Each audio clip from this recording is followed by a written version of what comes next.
오늘 하나의 말씀의 제목은 참 요나단의 그 위대함입니다. 세상 사람들이 위대한 것은 이 사람이 얼마나 업적이 많나, 얼마나 이룬 것이 많고, 얼마나 참 능력이 있는가, 그런 얼마나 또 존경을 받는가, 이런 것으로 평가를 내리는데, 하나님 나라는 좀 평가 기준이 다릅니다. 하나님 나라에서 평가 기준은 하나님께서 저 사람을 어떻게 보는가 하는 것이 참 중요합니다. 하나님께서 저 사람이 가치 있다 그러면 가치가 있는 겁니다. 하나님이 저 사람이 참 위대하다 그러면 위대한 겁니다. 하나님 저 사람이 존귀하다 그러면 존귀한 겁니다. 하나님께서 그렇게 판단하는 기준은 사람하고 다릅니다. 하나님 어떻게 판단하냐, 하나님 앞에 네가 어떤 모습이냐 하는 것을 이 사람이 얼마나 인식하느냐가 인생의 위대함으로 나타나게 되는 겁니다. 하나님 모르는 사람들은 끝없이 높아지려고 합니다. 자기가 하나님처럼 되려고 합니다. 그 사람은 이제 가치가 하나도 없어요. 그 사람은 하나님 앞에 정말 깃털 같은 그런 인생밖에 되지 못할 겁니다. 근데 내가 하나님 앞에 죄인이고 정말 하나님 앞에 제가 아무것도 아니다, 정말 하나님 앞에만 무한히 자기 자신을 낮추는 그런 분들이 있습니다. 겸손한 사람, 그런 사람들은 하나님 앞에 참 존귀한 사람이라는 것을 알 수가 있습니다. 그 사람이 아무리 업적이 뛰어나고 인물이 좋고 그것도 위대하겠지만은요, 하나님은 그거는 상대적인 가치밖에 되지 못한다고 이야기합니다. 신약에 보면 그 세례 요한에 나오지 않습니까? 여자가 태어난 자 중에서 가장 큰 자다, 그렇게 예수님께서 평가를 내렸습니다.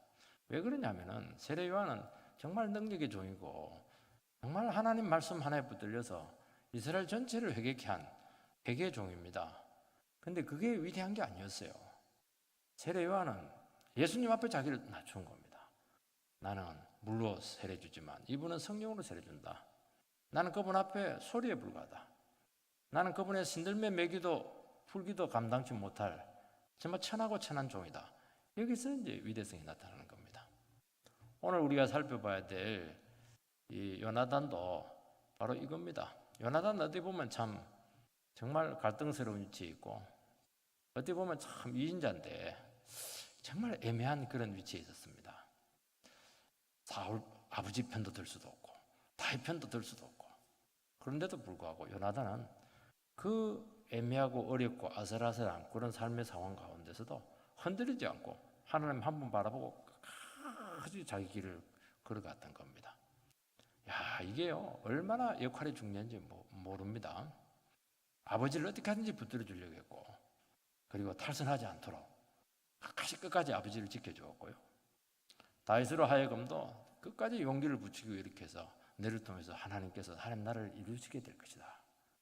그리고 네가 왕이 되면은 우리 집안 절대 잊지 마라. 그거는 뭐냐니까 벌써 자기는 안 거예요. 나는 왕이 안 된다는 걸 알고 있는 겁니다. 나는 너를 위해서 최선을 다해서 길을 놔줄 테니까, 네 나라를 돕 테니까 우리 같이 그렇게 채워나가자.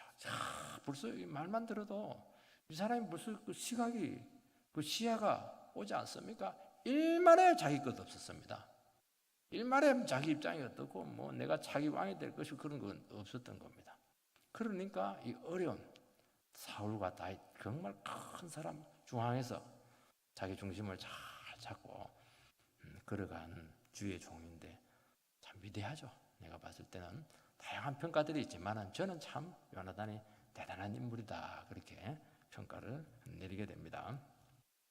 첫 번째는 다윗이 요나단이 위대했던 것은 정말 바른 판단과 결단을 내렸다는 겁니다.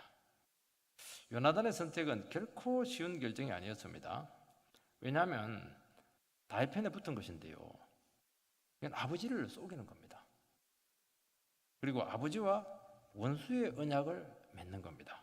12절 13절 읽어보면은 요나단이 다윗에게 이르되 이스라엘의 하나님 여호와께서 정언하시거니와 내가 내일이나 모레 이맘때에 내 아버지를 살펴서 너 다윗에게 대한 의향이 선하면 내가 사람을 보내어 내게 알리지 않겠느냐. 그러나 만일 내 아버지께서 너를 해치려 하는데도 내가 이 일을 내게 알려주어 너를 보내어 평안히 가게 하지 아니하면 여호와께서 나 요나단에게 벌을 내리시고 또 내리시기를 원하노라. 여호와께서 내 아버지와 함께 하신 것 같이 너와 함께 하시기를 원하노니. 요나단은 참 지금 다윗이 와가지고 좀 도와달라 하는데 이게 참 어려운 결정입니다. 아버지 뜻에 불순종하고 아버지 원수를 돕는 그런 위치에 서게 되는 겁니다. 요나단이 그런 가운데서도 흔들리지 않고 다윗 입장에서 충분히 배려를 했던 것은 하나님의 뜻이 다윗에게 있다고 확신을 했기 때문입니다. 그리고 아버지는 하나님의 뜻을 거역하고 있다고 판단을 내렸기 때문입니다. 그러니까 다윗이 진리 편에 있다고 생각을 한 겁니다. 이게 위대한 겁니다. 인간적인 사사로운 정의에 의해서 저 사람이 나에게 많은 도움을 줬으니까 앞으로 저 사람이 나를 미래를 이끌어 줄 것이니까 그 일절 생각하지 않았어요. 어느 쪽이 진리 편이냐, 어느 쪽이 하나님께서 선택한 사람이냐, 그렇게 해서 딱 이 사람은 중심을 잡습니다. 우리는 그 부모님이나 상관들의 뜻에 순종을 해야 됩니다. 그것은 그들 뒤에 하나님께서 계신다고 우리는 고백하기 때문입니다. 그래서 이유가 없어요. 하나님께서 세우신 질서이기 때문에 우리는 그 질서에 순종하는 겁니다. 그 질서를 어기면 부모님을 거역하기 이전에 부모님을 세우신 하나님을 거역하는 것입니다. 그런데 하나님이 그분들을 세웠다고 하지만은 그분들이 하나님의 뜻에 어긋나게 되었을 때, 분명한 거역을 하게 되었을 때는 거부하는 것이 이분들을 도와주는 것입니다. 아무리 아버지지만 불의를 저지르게 하고 이렇게 해서 이익을 취하게 한다든지 이렇게 하는 것은 불순종하는 것이 본인뿐만 아니고 우리 아버지에 대해서도 도와주는 것입니다. 싸워주는 것이죠. 사랑하기 때문에 그렇게 할 수가 있는 것입니다.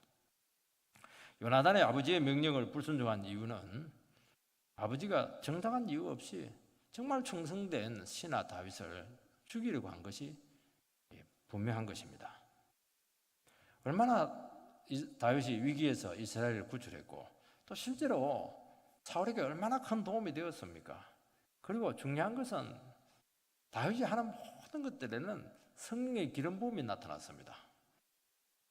여러분, 기름 부음 사람, 믿음의 사람들은 뭘 캐치를 하냐면은 누구에게 기름 부음이 나타났는가 하는 것을 금방 캐치를 해요. 오늘 능력이 저 사람에게 나타났다. 오늘 말씀 가운데 주님께서 찾아오셔서 하나님의 음성으로 우리 가운데 임재하셨다. 금방 느끼게 되어 있는 것입니다. 요나단은 믿음의 사람 아닙니까? 지금 사울에게 나타나지 않았어요. 옛날에는 나타났는데 지금 안 나타나고 있습니다. 모든 능력은 지금 다윗에게 나타나고 있는 것입니다. 하나님께서 지금 다윗을 쓰고 있는 것이죠. 다윗이 위기에 처했을 때, 애매하게 고난받고 이렇게 했을 때 내버려 두는 것은 이것은 책임을 지지 못하는 것이고 하나님 앞에 내가 하나님 앞에 따뜻하지 못하다고 생각을 한 것입니다. 그리고 그를 지켜주고 보호하는 것이 내 사명이다. 그렇게 생각을 한 것입니다. 그리고 그는 아버지한테서 벌써 이미 많은 한계를 보았죠. 그리고 이미 아버지는 이스라엘을 책임질 수 있는 한계를 넘어섰다는 것을 알게 되었다는 것입니다. 이걸 이제 아는 것이죠. 이런 분별력, 이런 판단들이요 어떻게 해서 나오냐니까 요나단이 하나님 앞에 다 서 있기 때문에 이게 분별이 되는 것입니다. 13절 하반절에 보면 뭐라고 되어 있냐니까 여호와께서 내 아버지와 함께 하신 것 같이 너와 함께 하기를 원하노니. 이 말씀을 읽어보면 아버지께도 하나님께서 함께 있고 그렇게 함께 했던 것처럼 너에게도 하나님이 함께 하기를 원한다. 그렇게 동격으로 보는 경향인데 그렇지가 않습니다. 요나단은 자기가 아버지를 버리고 다윗 쪽으로 선택한 근거는 하나님이 누구에게 함께 하느냐 하는데 근거를 두었다고 지금 고백하고 있는 것입니다. 아버지께 함께 한 것 같이 다윗 너에게도 함께 하기를 원한다. 그렇게 말하고 있습니다. 여러분, 아버지 사울은 한때 하나님이 함께 했어요. 그에게 성령의 능력이 나타났습니다. 이제는 성령이 떠났습니다. 그런 많은 문제들이 터지고 있고 정신적인 지금 문제를 보이고 있는 겁니다. 지금 하나님이 함께하고 있는 인물은 다윗이에요. 그래서 사울이 자기를 거부하고 또 다윗을 미워하고 그런 것보다도 지금 정말 중요한 문제는 하나님이 지금 사울 아버지를 지금 거부하고 있는 겁니다. 이게 더 큰 문제라는 거예요. 지금 요나단이 생각할 때는 지금 하나님이 아버지와 함께해야 되는데 아버지와 함께하지 않는 이것이 모든 문제의 근원이라고 이렇게 지금 판단을 내리고 있는 겁니다. 내가 한번 욕대로 먹고 말이죠. 내가 그냥 못난 자식을 두들겨 맞고 이게 중요치가 않다는 거 이게 그 감정 하나도 없어요. 요나단은 지금 아버지가 지금 문제라는 겁니다. 지금 심각하게 지금 받아들이고 있다는 것이죠. 그래서 여러분 요나단의 인생에 살펴보면 아버지가 무슨 짓을 하고 어떤 욕을 하고 어떤 그냥 이해 안 되는 행동해도 속으로 막 슬퍼는 해요. 그래서 한 번도 아버지에 대해서 감정적으로 대응하지 않습니다. 그 왜 그러냐니까 아버지의 영혼을 하나님 앞에서 받기 때문에 그렇게 여유가 생겼던 거죠. 도리어 기도했죠. 자녀들은 부모의 문제를 두고 근심하고 갈등해야 될 때가 많습니다. 단지 부모가 나를 괴롭혔다, 나에게 상처를 주었다. 그래서 감정적으로 굉장히 섭섭하다, 마음이 상했다. 그런 게 아닙니다. 그건 인간적인 차원에서 그렇게 하는 것입니다. 이런 여러 가지 상황들을 보게 되었을 때 도대체 이 부모님의 지금 영적인 상태가 하나님 앞에서 얼마나 위태로운가. 이걸 보니까 가슴이 무너지는 거예요. 내가 욕 들은 건 상관없습니다. 내가 좀 그냥 마음 상한 건 뭐가 상해요. 그냥 부모님도 인간이기 때문에 뭐 성질을 낼 수 있는 거 아니겠습니까? 근데 이분들의 영적인 상태가 이게 하나님과 함께 하는 게 아닌 것이죠. 하나님이 거역하고 있는 겁니다, 지금. 이것이 모든 삶에서 너무나 중대한 문제들로 지금 부정적으로 나타나는 것이 예상되고 있기 때문에 그렇게 마음이 아프고 힘든 이 싸움이 언제까지 가야 되느냐. 이게 대한 고민이 요나단에게 있었다는 것을 알 수가 있습니다. 그것들 중에 하나가 자기 자신에게 이제 불똥이 튄 겁니다. 요나단은 사울의 장남이고 왕자고 자기 1순위입니다. 다윗은 믿음의 동지이고 인간적으로 생각하면 라이벌일 수 있는 겁니다. 어떻게 보면 요나단은 정말 갈등의 자리에 있다고도 할 수가 있고 정말 애매한 자리에 있고 우리 식으로 말하면 늘 2인자로 있는 여러분 세상에서 저는 제일 뭐라고 합니까? 정말 뛰어나다고 해야 될까요? 2인자로 오래 있을 수 있는 사람이 이 사람이요. 사실은요. 보통 능력이 아닙니다. 만약에 그가 아버지의 마음에 들어가지고 다음 욕심을 부렸다 이렇게 하면 이 하나님 나라가 얼마나 혼란스러웠겠습니까? 사울 시대 다시 사사기 시대로 돌아가는 겁니다. 이거는 요나단의 삶의 특징이 뭐냐? 그런 갈등이 없습니다. 그리고 자기 안에서 내면에서 혼란이 전혀 보이지 않아요. 너무 깨끗하고 순수하고 바르고 정직하고 분명하고 이게 이 비결이 어디 있느냐 하는 것을 우리가 오늘 살펴봐야 된다는 것입니다. 그 이유는 이 모든 애매하고 갈등스러운 상황들 속에서 정말 미묘할 수 있는 생각 하나의 딱 차이에서 모든 것이 흩어질 수 있는데도 불구하고 하나도 흩어지지 않고 그렇게 하셨던 비결은 오직 하나님 한 분만 바라보았기 때문입니다.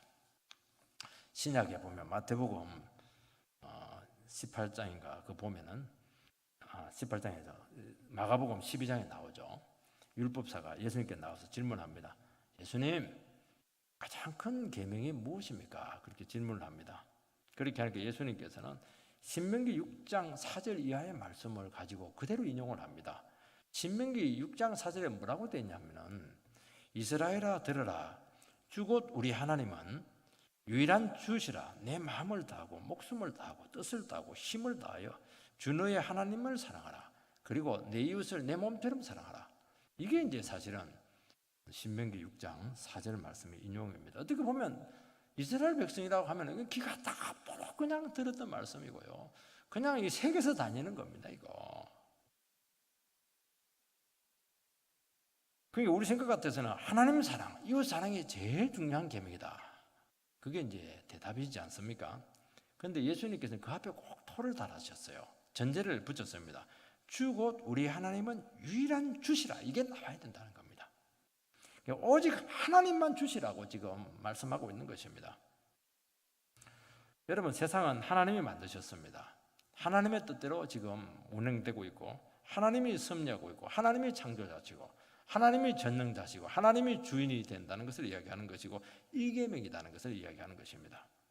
이 말은 뭐냐니까 모든 인생들은 하나님 한 분만 어떤 처지와 상황 가운데서도 바라봐야 된다는 겁니다. 어떻게요? 사랑으로 바라봐야 돼요. 마음으로 바라봐야 돼요. 내 의지로 바라봐야 됩니다. 목숨 걸고 바라봐야 된다. 그거 얘기하는 겁니다, 지금. 그리 안 하면 어떻게 됩니까? 흐트러집니다. 계속 수렁에 빠집니다. 그리고 정리가 안 돼요. 혼란이 오는 것은 간단한 겁니다. 하나님을 놓치면 모든 게 변수가 됩니다. 근데 하나님 한 분을 바라보면 모든 하나님을 놓치면 모든 우리 주위에 있는 것들이 우리를 괴롭힙니다. 전부 다 영향을 줘요. 하나님 한 분을 딱 붙잡으면 주위에 있는 것들은 그냥 시들해지는 겁니다. 이게 믿음의 원리다. 이게 우리가 살아가는 삶의 원리다. 이 원리를 누가 잘 보여주느냐? 그렇게 애매하고 어렵고 힘들고 아버지가 정말 문제가 많고요. 얼마나 속이 상하겠습니까? 다윗이 고통을 당하고 있고 자기는 그 중간에 다 끼어가지고 어떻게 해야 되느냐? 우리 같으면 막 고민하다가 그냥 괴로워서 그냥 휘투하고 그렇게 했을 가능성이 많아요. 갈등이 없는 거예요. 하나님 한 번 딱 바라보고 그래, 어느 쪽이 오는 거냐? 어느 쪽이 진리냐? 어떤 사람이 하나님을 사랑하고 하나님이 누구와 함께 하느냐? 그리 바라보니까 갈등될 게 없었던 것이죠. 아버지는 아버지라도 하나님보다는 높지 않다는 것입니다. 여기서 삶의 힘이 나오는 것이고 여기서 삶의 기준이 나온다는 것을 알 수가 있는 것입니다. 요나단은 어떤 상황에서도 하나님만 바라보았다는 것을 알 수가 있습니다. 그리고 진리의 문제로 모든 것을 진단하고 판단을 내렸다는 것이죠. 내가 자기왕이 돼야 되는데 그거 하나도 안 중요해요. 왜요? 자기왕 되는 건 내 힘으로 되는 게 아닙니다. 하나님 선물이지. 다른 사람 될 수 있는 겁니다. 그러니까 얼마나 자유롭습니까? 그렇게 생각할 수 있겠습니까? 안 되죠? 정말 안 되는 겁니다, 이거. 사울은 자기가 모든 것을 결정을 다 내렸습니다. 내가 왕이니까 이 나라는 내 나라다. 그 다음에 너다. 이러니까 문제가 터지는 겁니다. 하나님이 그 결제를 했습니까? 결제도 하지 않는데 자기가 결제를 하는 겁니다. 그거는 명의도용입니다. 그거는. 다윗을 있는 그대로 또 인정합니다. 왜냐하면 하나님께서 보니까 다윗을 통해서 역사를 많이 일으키는 겁니다. 그건 하나님이 한 것이다. 그거는 인정해야 된다. 다윗이 한 것을 인정하지 않는 것은 성령이 한 것을 인정하지 않는 것이기 때문에 이것은 성령 해방죄가 된다. 성령 해방죄는 이생과 내세에서 용서받지 못한다. 뭐 복잡할 게 뭐가 있습니까? 단순하지 않나요? 그래서 그의 성공을 기뻐하고 그렇게 마음을 같이해서 도와주고 불쌍히 여기고 했던 것을 알 수 있습니다. 이 긍휼한 마음이 생겼던 것이죠. 그러니까 요나단은 모든 것을 정확하게 진리의 잣대를 가지고 다 판단을 내리고 평가를 했던 것을 알게 됩니다. 이것이 아버지를 엄청나게 화나게 했지만요, 결국에는 그나마 이렇게 했기 때문에 아버지가 조금 수명을 연장할 수 있다는 것을 알 수가 있습니다. 여러분, 이게 참 중요해요. 우리의 삶은 바로 이 문제입니다. 전부 다 이 문제입니다. 우리의 삶의 진정성이 어디서 나옵니까? 바로 여기서 나옵니다. 하나님 한 분 바라보게 될 때 우리의 삶의 순수성이 확보가 되는 것입니다. 사람들이 우리를 못 믿어요. 저 사람이 어떻게 바뀔지 어떻게 믿을 수 있겠습니까? 우리의 삶이 왜 이렇게 복잡합니까? 하나님을 놓쳤기 때문에 그렇게 하는 겁니다. 하나님 붙잡으면 복잡할 거 하나도 없어요. 진짜 단순합니다. 잠도 잘 자고. 왜 사람이 두려워합니까? 하나님을 놓쳤으니까 모든 게 두렵죠. 여러분, 하나님을 놓치고 가짜 신을 붙잡았기 때문에, 우리 식으로 말하면 썩은 줄을 붙잡았기 때문에 불안한 겁니다. 여러분, 가짜 실력은요, 진짜 실력자 만나면 굉장히 두려워하고 도망갑니다. 제가 초등학교 때 시골에서 우리 형님 뻘 되는 사단 단증을 가지고 있는 큰 형님이 다 모여라 이래가지고 막 그냥 분교에서 그냥 그걸 가르쳤어요. 태권도를 가르쳤어요. 너무 신기했어요. 그래서 막 친구들한테 가가지고 막 태권도 너무 좋다고, 나 태권도 엄청 잘한다고 막 자랑을 했습니다. 담임선생님이 나오라는 거예요. 반 애들이 다 보는 앞에서 발차기 하라는 겁니다. 다리가 찢어집니까? 그래서 막 한 번 막 그냥 안 찢어진 다리를 올렸는데 뒤로 넘어져 버렸어요. 지금도 기억합니다. 애들이 웃고 있는 비웃음, 그걸 얼마나 까불지나 않았으면 되는데 정말 참 부끄럽습니다. 지금 생각해도. 성형 미인들은요, 옛날 사진들을 전부 다 없앱니다. 발광할까 싶어가지고. 여러분, 하나님만이 진짜죠. 하나님만 바라봐야 됩니다. 세상과 우상과 사람들이 우리는 도움이 될 것 싶어가지고 그 미련을 가지고 놓지는 못합니다. 딱 붙잡으면 어떻게 됩니까? 두 가지 현상이 나타납니다. 붙잡으면 이게 알아요. 불안해요. 이상하게 불안합니다. 저놈이 어떻게 될지 모르거든요. 그리고 하나님이 나와 멀어지는 것을 느껴지게 됩니다. 왜냐하니까 가짜기 때문입니다. 하나님을 의지하면 어떻게 됩니까? 처음에는 불안해요. 그리고 상황이 절망지면 힘들어집니다. 근데 이상하게 마음 가운데서는 확신이 들기 시작해요. 그리고 놀라운 평안이 찾아옵니다. 왜요? 주님이 진짜이기 때문이죠. 그래서 다윗은요, 1000만인이 나를 둘러칠지라도 나는 두려워하지 않겠노라. 여호와께서 사랑하는 자에게 잠을 주시는도다. 왜 잠 못 잡니까? 썩은 줄을 잡고 있기 때문에 불안해서 잠 못 잡고 있는 겁니다. 믿음이 없든지 둘 중에 하나죠. 그래서 우리의 싸움은 상황이 아닙니다. 사람이 아닙니다. 저 사람이 나를 도와줄까 안 도와줄까, 그게 아니에요. 외부에 있는 변수들이 아닙니다.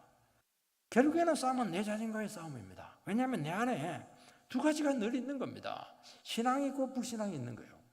의심이 있고 확신이 있는 겁니다. 이 수많은 마음들, 성령의 마음이 있고 마귀의 마음이 있는 겁니다. 이 내 안에서 이 싸움을 이겨내야 된다는 것입니다. 그래서 어떻게 됩니까? 불신은 잠재우고 신앙과 확신이 서는 것입니다. 이것이 위대한 것입니다. 이것을 잘할 때 우리는 어떤 애매한 상황, 갈등 상황, 혼란스러운 상황 가운데서도 절대로 흔들리지 않아요. 그리고 꿋꿋이 자기 길을 걸어가고 그런 모든 사람들을 살리는 하나님의 도구가 될 줄 믿습니다. 두 번째는 요나단이 자기 자신의 현주소를 정확하게 파악을 했다는 것입니다. 14절에서 16절 말씀을 보면, 너는 내가 사는 날 동안에 여호와의 인자하심을 내게 베풀어서 나를 죽지 않게 할 뿐 아니라 여호와께서 너 다윗의 대적들을 지면에서 다 끊어버리신 때에도 너는 내 인자함을 내 집에서 영원히 끊어버리지 말라 하고, 이 요나단이 다윗의 집과 언약하기를 여호와께서는 다윗의 대적들을 치실지어다 하니라. 요나단은 이제 다윗과 언약을 종종 맺습니다. 이번에 한 두 번째, 세 번째 정도 언약을 맺습니다. 골리앗 무찌르고 왔을 때 언약을 한번 맺죠. 근데 이번에 좀 달라요. 뭐라고 하냐니까, 첫 번째 언약 맺을 때는 투구 주고, 그 다음에 갑옷 주고, 그 다음에 칼 주고 다 줍니다. 근데 어떤 설교자는 그러더라고요. 보니까 요나단이 다 줬는데 하나를 안 줬다는 겁니다. 뭘 안 줬냐? 신발을 안 줬다는 겁니다. 신발을 안 준 거 보니까 아직 요나단은 다윗의 신하가 될 마음이 없었다. 마지막 하나를 포기하지 못했다.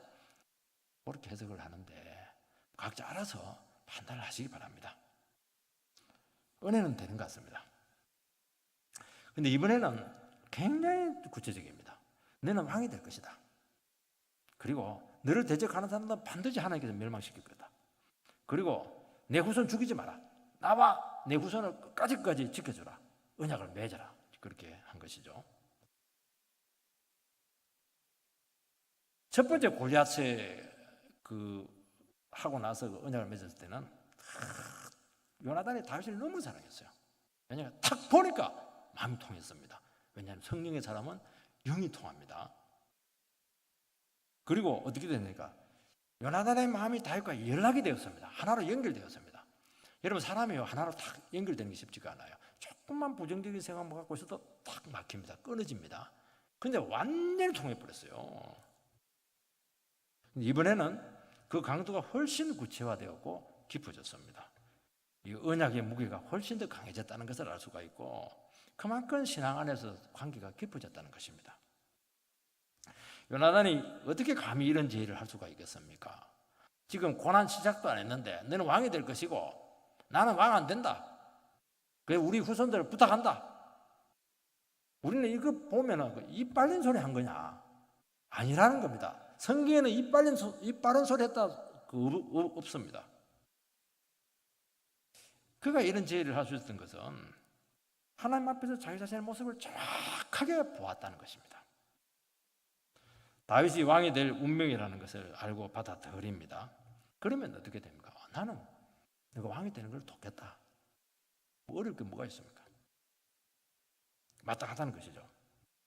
이 요나단이라고 해서 왕에 대한 욕심이 없다고 누가 말할 수 있겠습니까? 물론 다윗을 사랑했어요. 그래, 그것만은 아니지 않습니까? 근데 요나단이 위대했던 것은 뭐냐니까, 하나님 앞에서 자기 자신의 모습을 정확하게 봤다는 것이죠.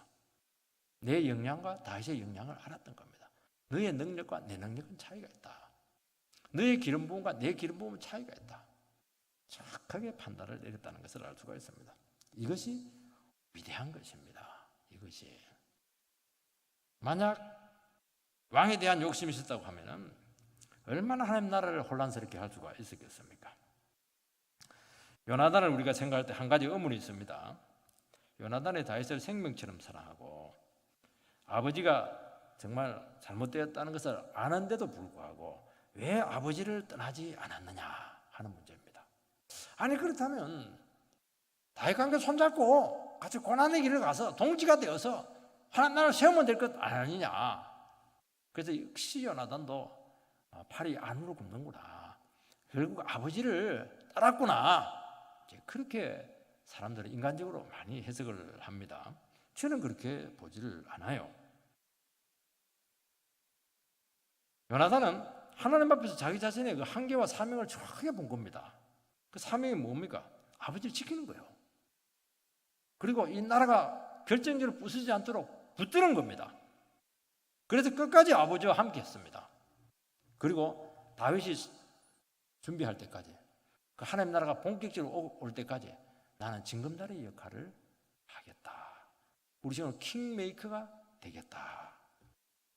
참 얼마나 놀라운 생각입니까? 이게 어디 인간의 머리에서 나왔습니까? 절대로 인간의 머리에서 이런 생각이 나올 수가 없어요. 우리는 막 그냥 다른 사람을 찍어 눌러서라도 내가 잘 되고 싶지, 이런 생각 절대로 못하는 겁니다. 내가 위대한 위치인데요, 내가 왜 양보를 하고 저 그냥 목동 출신을 어떻게 내보다 높일 수가 있겠습니까? 안 되는 겁니다. 그게 위대한 겁니다. 이게 시대적인 사명을 정확하게 인식하지 않았습니까? 이거는 뭐냐, 하나님 앞에서 자기 자신의 모습을 끊임없이 보게 될 때 이런 자세가 나옵니다. 그리고 하나님께서 지금 상황을 어떻게 이끄시고 있는가 하는 것을 보면 그 흐름이 나와요. 그렇다면 그 흐름 가운데서 나는 어느 위치에 있는가 하는 것이 파악이 되는 겁니다. 그 흐름을 타고 가면 되는 겁니다. 여기서 하나님의 능력이 나오고 여기서 하나님의 도구가 되는 겁니다. 어떤 분들은 그래요. 저는 주를 위해서 막 이거 받게 되기를 원합니다. 저는 정말에 막 그냥 사자로서 정말 마지막 불꽃을 태우고 싶습니다. 이렇게 하는데 자기가 나서서 막 설치고 그렇게 해가지고 결과론적으로 하나님 나라를 얼마나 깨뜨리고 혼란스럽게 하는지 모릅니다. 왜 그렇게 하니까 자기가 하는 겁니다. 하나님 앞에서 나의 사명이 뭐고 나의 한계가 뭐고 나의 위치가 뭔가를 파악을 못했기 때문에 그렇게 하는 겁니다. 이게 딱 되면은요, 진짜 하나됨이 나오고 자유함이 나오고 서로를 인정하게 되고 놀라운 협력이 가능하다는 것입니다. 여기서 무슨 라이벌 의식이 나올 수가 있습니까? 어떻게 시기할 수 있고 질투할 수가 있겠습니까? 한 잘 때도 그렇게 해주고 힘이 되어주기 위해서 그냥 그렇게 기도해주고 그게 정상이지 않겠느냐, 그렇게 말씀하고 있는 것인데 이게 그렇게 중요하다는 것입니다. 그래서 각자 하나님이 주신 위치에서 최선을 다하게 될 때 너무나 놀랍게 아름다운 조화, 정말 환상이죠. 예술도 그런 예술이었고요. 하모니도 그런 하모니가 없습니다. 기가 막힌 협력이 나오는 것입니다. 그가 왜 이렇게 삐그덕거립니까? 이 위치를 몰라서 그래요. 천지 주제를 모르고 막 설치고 이렇게 하니까 거기가 나는 가만히 있어야 되는데 지금 가만히 있을 타입인데 나서면 안 되는데 나서는 바람에 그렇게 혼란스러운 것입니다. 욕심을 낼 필요도 없고 알아달라 소리칠 필요도 없고 무리할 필요도 없고 비교할 것도 없고 아쉬울 것도 없고 주님이 주신 능력 안에서 최선을 다하게 될 때 모두가 아름답게 되는 그런 역사가 나타난다는 것입니다. 여러분 그 기독교 정신 그 의사 중에 아주 유명한 사람이 그 폴 트루니의 여자입니까? 또 뭐 강박증 이런 여러 가지 것들에서 굉장히 그 깊이 있는 글을 쓰신 그런 박사님이 계십니다. 그 아내가 누구냐 하니까 넬리입니다.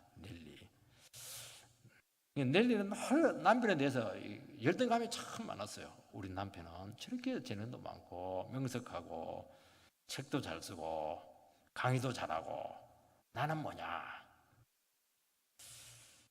그런 세월을 굉장히 오래 보냈다고 합니다. 남편이 용기를 주고 강요한 것도 아닌데 스스로 그렇게 주눅이 들었다는 것이죠. 비교하면서 나는 남편보다 못났어. 그렇게 했다는 겁니다. 어느 날 성경에서 달란트별을 쭉 읽게 되는데 주님이 이렇게 말씀을 하신다는 것을 느꼈다는 겁니다. 넬리야, 내가 천국에 오면 나는 너에게 내 남편의 재능을 가지고 무엇을 했느냐 이거 묻지 않는다. 너의 재능 갖고 뭐 됐냐? 물을 거다. 너 지금 하고 있는 거 보면 한 달란트 조하고 똑같네. 비근하고 있고 우리 주인은 뭐 무섭다고 하고 그냥 우리 주인은 말이지 나한테 한 달란트만 주고 말이지 남편이라는 게 5달란트만 주고 말이지 그거 한 달란트 종 아니냐. 악하고 게으른 종아. 이를 갈고 있을 것이다. 막 그렇게 굉장히 두려웠다는 것이죠. 그래서 크게 회개를 합니다. 그날부터 내 눈을 남편에게서 거두고 하나님만 보라보기 시작했다. 그렇게 고백을 합니다. 하나님을 섬기기 위해서 저의 재능을 어떻게 쓸 것인가 하나님께 여쭈어보았다는 겁니다. 저는 이 넬리의 고백을 보면서 저에게도 참 그런 게 있었어요. 우리 담임 목사님이 담임 목사님이 너무 설교를 잘하니까 나는 이 교회에서 설 자리가 없다. 나는 주보나 만들고 늘 시다로 있어야 되나? 2인자도 안 되는데 사실은 굉장히 힘들었어요. 설교하면 하고 나면 막 비교해가지고 주눅만 들고 막 고생을 하고 능력은 안 나타나고 주님 앞에 회개했어요. 당신은 당신이고 나는 납니다. 그렇게 막 결단을 탁 내렸습니다. 그래서 내 주신 범위에서 이렇게 탁 했죠. 성경 공부를 인도할 때도 목사님이 큰 성경 공부 그룹을 인도해요. 나는 조그마한 거 인도합니다. 그래서 목사님 이쪽에서 인도하면 나는 등을 이쪽으로 딱 돌립니다. 여기서 막 인도해요. 고리하니까 내 수준에서도 은혜를 받더라니까요. 이 싸움이 굉장했어요. 한 달란트 종 안 되려고 2달란트로 그냥 만족하려고 막 노력 많이 했습니다. 이게 중요한 거예요. 하갈이 주인 사라의 핍박을 피해서 임신한 몸으로 도망을 칩니다. 그래서 막 죽게 되었어요. 천사가 나타나서 하갈아, 네 어디 있냐? 묻습니다. 어디 있긴 어디 있어요? 뻔히 보면서 그거 묻고 있는 겁니다. 그때 하갈이 막 불평을 합니다. 내가 몸 바쳐가지고 말이야 주인의 애 낳아주고 임신했는데 막 그냥 살아가면 얼마나 핍박을 하는지 그냥 못살게 가지고 친정으로 지금 도망가고 있다고 죽을 지경이 됐다고 그렇게 합니다. 그때 천사가 말을 합니다. 네 뱃속에 있는 그 아이는 유산을 받지는 못한다. 아브라함의 상속자는 되지 못하지만 그 아이에 대한 놀라운 계획이 있다. 축복이 있다. 그렇게 말씀을 했죠. 그리고 너는 임신했다고 해서 여주인을 업신여기고 여주인처럼 행세하지 마라. 그건 월권이다. 교만한 것이다. 그렇게 이야기를 했고 너는 종이고 종답게 굴어라. 그리고 주인에게로 돌아가라. 왜 가출하냐? 그렇게 얘기를 하는 것입니다. 너 성질대로 하면 너 끝난다. 아브라함 집안 엉망 큰일 난다. 고통밖에 없다. 그렇게 했죠. 이 하나님의 말씀이 이렇게 하는 겁니다. 하나님의 말씀은 우리에게 우리의 현주소를 정확하게 보여주는 겁니다. 너 종 아니냐? 너에게는 나름대로 축복이 있다. 너 그거 하는 게 지금 제대로 하는 것이냐? 지금 길길이 날뛰고 성질로 지금 하고 있는 것이지. 그래서 하갈이 순종하고 주인에게로 돌아갑니다. 이게 말씀이 하는 것이고 하나님이 하시는 것이고 성경이 하시는 것입니다. 오늘 우리들은요, 내 위치를 너무나 몰라요. 현주소를 전혀 파악하지 못합니다. 그렇게 하면 저렇게 날뛸 수가 없고, 저렇게 경거망동하게 행동할 수가 없고, 저렇게 이상한 계획을 세울 수가 없고, 저렇게 이상한 행동을 할 수가 없게 돼 있는 겁니다. 주님 앞에 서지 못하니까 아슬아슬한 절벽 위를 걸어가는데도 불구하고 그것을 뭐 장난을 치고 있는 겁니다. 얼마나 위험한지도 모르고 말이죠. 멸망길 가고 있고 험한 길을 지금 막 가고 있는데도 불구하고 뭐 전혀 어딘지 천지에 분간을 하지 못하고 있는 겁니다.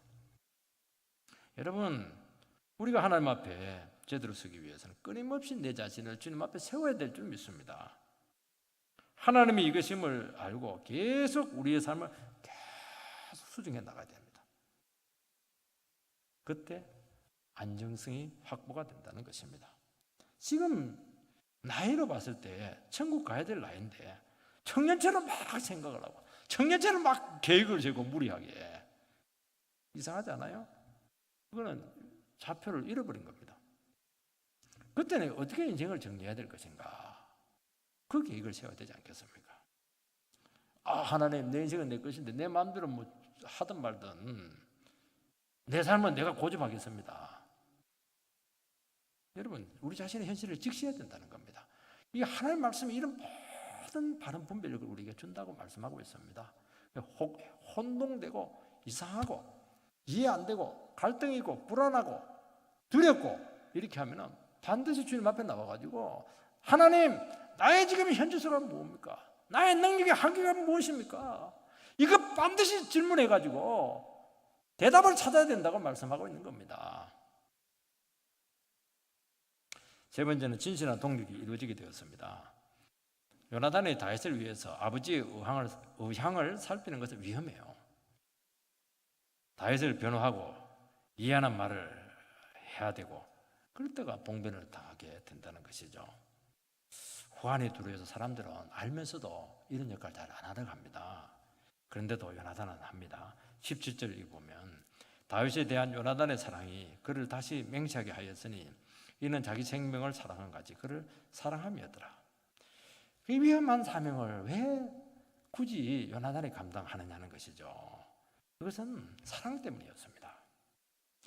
이런 모든 미움, 의심, 두려움, 관계의 애매함, 이 모든 것을 이길 수 있는 것은 사랑입니다. 사랑하면 진실해집니다. 사랑은 진리를 추구합니다. 사랑은 바른 것을 원합니다. 바른 관계를 원합니다. 바른 태도를 좋아합니다. 여러분, 사랑은 어디서 오느냐? 사랑은 하나님께로부터 옵니다. 하나님의 긍휼에서 사랑이 오는 겁니다. 여러분, 성경에 보면 하나님께서 우리를 불쌍히 여기셨다, 그런 말씀을 많이 합니다. 여러분, 우리는 불쌍히 여긴다 이렇게 하면은 마음이 안 됐다, 짠하다, 슬프다 이렇게 하는데, 하나님 불쌍히 여긴 것은 행동입니다. 무브먼트예요. 하나님 불쌍히 여기면 다 되는 겁니다. 우리가 왜 죄인인데 불쌍히 여김 받아서 구원받았습니까? 하나님 그 긍휼하심 때문에 그렇게 한 겁니다. 긍휼하심이 뭘 했습니까? 아들을 육신을 입고 해가지고 십자가에 달려 죽게 해서 우리를 완전히 구원했습니다. 그래서 우리가 불쌍히 여기는 거하고 하나님이 불쌍히 여기는 경우는 그 농도와 강도와 힘에는 하늘과 땅 차이죠. 그 얘기하는 겁니다. 그래서 우리가 정말 다른 영혼을 이해하고 사랑하기 위해서는 딱 한 가지밖에 없어요. 내가 어떤 상태에서 구원받았고 하나님의 사랑이 어떻게 퍼부어졌고 내가 얼마나 긍휼의 대상이 되었는가 하는 것을 깨달아야 되는 겁니다. 그래서 우리가 신앙생활을 하고 예배드릴 때마다 내가 얼마나 무능하며 죄인이며 무가치하며 헤매며 넘어지며 쓰러지며, 그걸 체험하는 이유가 이걸 체험을 해야 진짜 사랑이 나오기 때문에 가능하다는 것입니다. 마태복음 18장에 보면 무자비한 종비어가 나와요. 주인한테 뭐 억만금의 빚을 탕감받았는데 나오다 보니까 자기 동간에 얼마 빚 없는데 자기한테 갚으라 하니까 며칠만 시간 달라니까 막 감옥에 쳐넣어버렸어요. 때리고 이렇게 하면서 주인이 그 얘기 듣고 전 무자비를 당장 데려와서 저주해버리고 쳐넣어버립니다. 내가 내게 이렇게 엄청난 것을 탕감해 주었는데 왜 동간에게 긍휼을 베풀지 못하냐고 그렇게 했던 겁니다. 여러분 왜 이 종이 주인의 그 탕감한 것을 가지고 조그만한 것을 용서하지 못했냐 하는 문제입니다. 그건 왜 그러냐니까 자기가 그 주인에게 얼마나 어마어마한 빚을 탕감받았는지 몰라서 그렇게 한 겁니다. 그래서 자기가 갚으려고 한 겁니다. 그래서 빨리 내 돈 빌려준 사람들 전부 다 각출해가지고 갚으려고 했는데 그 억만금을 못 갚는 겁니다. 착각을 한 거예요, 이 친구가. 그냥 탕감해주고 불쌍히 여겨주고 이걸 그냥 감격하고 눈물 흘리고 감사합니다.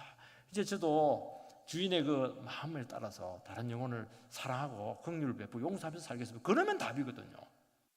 그만 해가지고 그리 안 한 겁니다. 그러니까 저주를 받는 겁니다. 이게 여러분 이 문제요. 바로 이 문제를 얘기하는 겁니다. 은혜 받은 사람은 다른 사람의 아픔이 느껴집니다. 공감이 돼요. 하나님 만나면 우리의 마음이 깨집니다. 하나님 마음인데요. 그러니까 다른 영혼의 상태가 세밀하게 우리에게 들어온다는 것입니다. 그래서 다른 영혼에 대한 기도가 우리는 잘 오래 가져가나요? 깊이가 없는 이유는 영혼에 대한 이해가 너무 얇기 때문에 그렇게 하는 겁니다. 그런데 우리가 예수의 긍휼을 알고 하나님의 사랑을 받은 백성이 되면 어떻게 되느냐니까 한 사람의 한마디 기도 제목만 딱 들어도 가슴이 막 아려옵니다. 머리가 막 복잡해지고 마음이 막 무너지는 거예요. 이게. 그러니까 막 내 문제처럼 그렇게 기도를 하는 것이고 기도하면서도 그 기도가 어떻게 응답되고 있는 것을 확인하게 되고 그렇게 하니까 역사가 강력하게 나타나는 겁니다. 그게 긍휼의 힘이라는 것입니다. 우리는 긍휼을 가져도 그 사람들이 해줄 수 있는 것은 별로 많지 않아요. 그렇죠? 우리 주님의 마음으로 다른 사람을 긍휼히 여기게 될 때 우리 주인 되시는 주님께서 그 긍휼의 마음을 당신의 마음으로 가져가가지고 역사를 해주신다고 말씀하고 있는 것입니다. 여러분 오병이의 기적이 정말 대책 없이 나온 그 무리들 얼마나 길잖아요. 지금 배도 고프고 지금 피곤해서 쉬려고 했는데 예수님은 목 잡는 양처럼 봤다는 겁니다. 지금 이스라엘의 목자들이 많은데 전부 다 싹거리고 도둑놈들이에요. 얼마나 불쌍하게 여기니까 그 척박한 곳까지 그냥 걸어서 배고파하면서 왔겠냐는 겁니다. 예수님께서는 하루 종일 말씀 가르치고 저녁이 되었을 때 제자들을 막 보내자고 귀찮다고 막 그렇게 하는데 너희들이 먹을 걸 줘라 이렇게 해가지고 막 오병이의 기적을 일으켰던 것이죠. 이게 긍휼의 힘입니다. 여러분 사랑과 긍휼은 영혼을 움직이고 행동하게 하고 뭔가를 돕게 합니다. 여러분 기독교의 사랑은 말로 때우는 게 아닙니다. 여러분 사랑하지 않으면요 자기 많은 걸 가지고 있죠. 그거 막 자랑합니다. 자랑 많이 하는 게 왜 하지 말라는 거 그게 사랑이 아니라서 그래요. 무시하는 겁니다. 그거 말이라도 안 했으면 좀 낫죠. 사랑은 고린도전서 13장에서 자랑치 아니하며 무례치 아니하며 거만치 아니하며 잘난 체 아니하며 그게 사랑이죠. 여러분 자기 잘난 체 하는 거는 과시하는 것은 다른 영혼을 이중으로 괴롭히는 겁니다. 사랑하면요 다른 사람이 돈이 없어요. 그러면 내가 돈이 있는 것이 감사하게 됩니다. 어떤 사람들은 다른 사람 막 돈 없다 이러면 막 자기 돈 없다고 막 일부러 막 흉내내고 말이죠. 말하고 그렇게 하는데 그 사랑이 없어요. 그래요. 건강한 그 다른 영혼이 막 병들었다 이렇게 하면요 사랑하면 내가 건강한 게 그렇게 감사가 되는 겁니다. 저 사람은 고통당하고 나는 건강하니까 감사한 게 아니고 이 건강한 몸으로 병든 사람을 도와줄 수가 있으니까 감사한 겁니다. 내 도울 게 있으니까 감사한 겁니다. 여러분 사랑하지 않으면 만사가 귀찮아요. 그냥 돈 없는 사람이 와도 구질구질하고요. 아픈 사람이 있으면 당신은 막 늘 그 골골거리냐고 말 그냥 도대체 뭐 도대체 어떤 신앙을 가지고 있길래 막 그렇게 하냐고 막 핀잔에 쫓아고 그렇게 하는 겁니다. 사랑 안 해서 그렇습니다. 그리고 절대로 포기하지 않아요. 끝까지 포기하지 않습니다. 부부가 사랑하지 않으면요 자기 잘났다고 또 다른 거 막 자랑합니다.